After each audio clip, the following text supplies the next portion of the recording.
عدالتی حکم کے مطابق اگر لاپتہ شخص کا پتہ نہیں چلتا تو وفاقی کابینہ ناکامی کے ذمہ دار اداروں کا پتہ لگا کر ان کے خلاف کارروائی سے آگاہ کرے۔ عدم بازیابی کی صورت میں اٹارنی جنرل پیش ہو کر اس سے متعلق وفاقی حکومت کی ذمہ داری سے آگاہ کرے۔ وزیر انسانی حقوق لاپتہ شخص کے والدین اور بچے کی وزیر اعظم سے ملاقات کو یقینی بنائے اور یہ معاملہ وزیر اعظم اور وفاقی کابینہ کے اراکین کے سامنے رکھا جائے اور ہدایت کی جائے کہ تحریری حکم نامے کی نقول خصوصی پیغام رساں کے ذریعے وزیر برائے انسانی حقوق اور احتساب عدالت کے جج محمد بشیر نے آغا سراج درانی کا 2 روزہ راہداری ریمانڈ منظور کر لیا ہے۔ ملزم کو پیر کے روز متعلقہ عدالت میں پیش کیا جائے گا۔ نیب پروسیکیوٹر نے استدعا کی ہے کہ ملزم کو کراچی منتقل کرنا ہے، راہداری ریمانڈ دیا جائے۔ جج نے استفسار کیا کہ کتنے وقت میں کراچی میں پہنچایا جائے گا۔ نیب پروسیکیوٹر نے عدالت کو بتایا کہ جو بھی پہلی فلائٹ دستیاب ہوگی کراچی منتقل کر دیں گے۔ اس پر سراج درانی نے کہا کہ شام کی فلائٹ ہے، اس میں کراچی منتقل کر دیں۔ نیب پروسیکیوٹر سے میڈیکل رپورٹ بھی عدالت میں جمع کرا دی ہے۔ اسپیکر سندھ اسمبلی آغا سراج درانی نے میڈیا سے گفتگو کرتے ہوئے کہا کہ 2 دن کا راہداری ریمانڈ ہوا ہے، سپریم کورٹ کے حکم پر گرفتاری دی۔ صحافی نے سوال کیا، آغا صاحب آپ کراچی میں کیوں نہیں گرفتار ہوتے، ہمیشہ اسلام آباد سے ہوتے ہیں؟ اس پر آغا سراج درانی نے جواب دیا، بس جہاز میں آنے جانے کا شوق ہے۔ جو ہائیسٹ کورٹ ہے، سپریم کورٹ، اس کا جو حکم ہے وہ امپلیمنٹ کر رہے ہیں ہم۔ تو سر اب اس کو دوبارہ ٹرائل کورٹ جو ہے ٹرائل کورٹ میں ہم جائیں گے اور 2 سال تک اس کو چل رہا ہے اور جیسے ویسے فیس کر رہے تھے۔ آغا صاحب آپ کو کراچی میں نہیں گرفتار کیا جا سکتا، اس کی کیا وجہ سر؟ کراچی میں گرفتار نہیں کیا جا سکتا، پہلے بھی آپ اسلام آباد سے گرفتار ہوئے، پھر اسلام آباد سے گرفتار ہوئے۔ جہاز میں آنے جانے کا شوق پیچھے دیکھیے گا۔ لاہور ہائی کورٹ نے معذور افراد کے لیے سہولیات سے متعلق قانون سازی کے لیے عبوری حکم جاری کر دیا ہے۔ عبوری حکم میں جسٹس جواد حسن نے کہا ہے کہ معذور افراد کو سہولیات کی فراہمی کے لیے تمام آرٹیکل کو شامل کر کے تفصیلی فیصلہ جاری کیا جائے گا۔ معذور افراد مجوزہ قانون کے نفاذ کے بعد حقوق حاصل کر سکیں گے۔ عبوری حکم میں کہا گیا ہے کہ انصاف کی فوری فراہمی ہی قانون کی اصل حکمرانی ہے۔ جن لوگوں کو انصاف تک رسائی نہیں ملتی، انصاف خود چل کر ان تک جا سکتا ہے۔ بلوچستان میں کورونا فنڈ سے 50 کروڑ روپے سے زائد کی بے ضابطگیوں کا انکشاف ہوا ہے۔ آڈیٹر جنرل آف پاکستان کی رپورٹ کے مطابق 50 کروڑ روپے سے زائد کی غیر قانونی اور مشکوک اخراجات کیے گئے۔ تفصیلات جانیں گے بیورو چیف کوئٹہ قاسم مینگل سے۔ قاسم، کون رسپانسبل ٹھہرایا گیا ہے؟ دیکھیں، یہ جو آڈیٹر جنرل آف پاکستان کی رپورٹ ہے یہ بلوچستان اسمبلی میں پیش کیا گیا ہے اور اس میں یہ کہا گیا ہے کہ مجموعی طور پر 5 ارب 31 کروڑ روپے مختص کیے گئے تھے کورونا کے لیے۔ اس میں سے 50 کروڑ روپے کی جو اخراجات ہیں وہ بے قاعدہ، مشکوک اور غیر قانونی ہیں۔ کیونکہ آڈیٹر جنرل آف پاکستان نے یہ تعین نہیں کرنا ہوتا ہے کہ کون ذمہ دار ہے، وہ صرف یہ نشاندہی اس میں کی جاتی ہے کہ یہ غیر قانونی، مشکوک یا کرپشن کا شکار ہوئے ہیں۔ تو اس رقم کی انہوں نے نشاندہی کی ہے اور یہ سفارش کی گئی ہے کہ اس بارے میں تحقیقات کی جائے اور جو بھی ذمہ دار لوگ ہیں ان کے خلاف کارروائی کی جائے۔ تو اس میں سب سے زیادہ جو بے قاعدگی کی نشاندہی کی گئی ہے وہ ادویات وغیرہ کی خریداری کے حوالے سے کی گئی ہے۔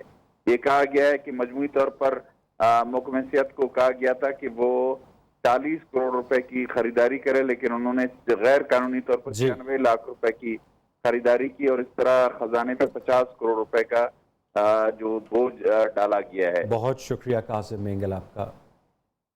بازی ہار گئے اموات کی تعداد 28,761 ہو گئی، جبکہ 858 مریضوں کی حالت تشویشناک ہے۔ 431 نئے کیسز رپورٹ ہونے کے بعد متاثرین کی مجموعی تعداد 12,86,003 ہو گئی ہے۔ NCOC کے مطابق 24 گھنٹے میں ملک بھر میں 47,084 افراد کی ٹیسٹ کیے گئے، جبکہ مثبت کیسز کی شرح 0.91% رہی۔ خیبر پختونخوا میں کورونا ویکسین کی بوسٹر ڈوز لگانے کا آغاز ہو چکا ہے۔ صوبے کے تمام ویکسینیشن سینٹرز کو ہدایات جاری کر دی گئی۔ 50 سال سے زائد عمر کے تمام شہریوں اور طبی عملے کو بوسٹر ڈوز مفت لگائی جائے گی۔ بیرون ممالک جانے والے افراد کو 1250 روپے فیس جمع کرانی ہوگی۔ شاہد خان سے ہم مزید ڈیٹیلز لیں گے، جو کہ اس وقت لیڈی ریڈنگ ہاسپٹل کے ویکسینیشن سینٹر میں موجود ہیں۔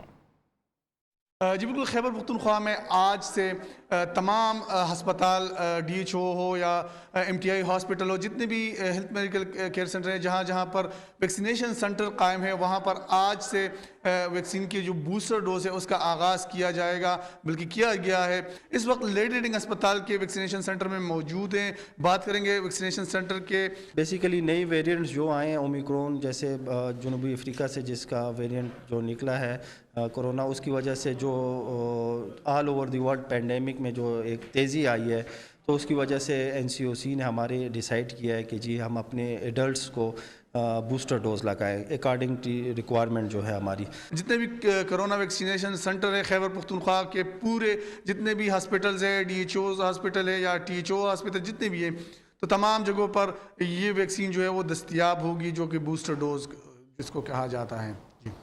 پنجاب میں گزشتہ 24 گھنٹے میں ڈینگی بخار سے 3 مریض جان کی بازی ہار گئے۔ محکمہ primary and secondary health care Punjab کے مطابق مرنے والے تینوں افراد کا تعلق لاہور سے ہے۔ پنجاب میں ڈینگی سے متاثرہ 73 مریض رپورٹ ہوئے، جبکہ صرف لاہور میں 59 افراد میں وائرس کی تصدیق ہوئی۔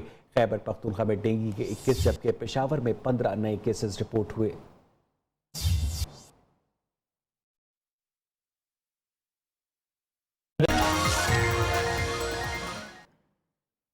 خشک موسم اور اسموگ سے چھٹکارے کا امکان ہے۔ محکمہ موسمیات نے بارش اور برف باری کی نوید سنا دی۔ آج اور کل ملک کے بالائی علاقوں میں بارش اور برف باری ہو سکتی ہے۔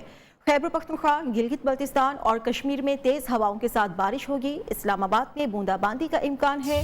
بلوچستان کے علاقے، کوئٹہ، زیارت، پشین اور یوب میں بھی بارش متوقع ہے۔ محکمہ موسمیات نے پنجاب کے میدانی علاقوں میں اسموگ میں کمی آنے کی پیش گوئی کی ہے۔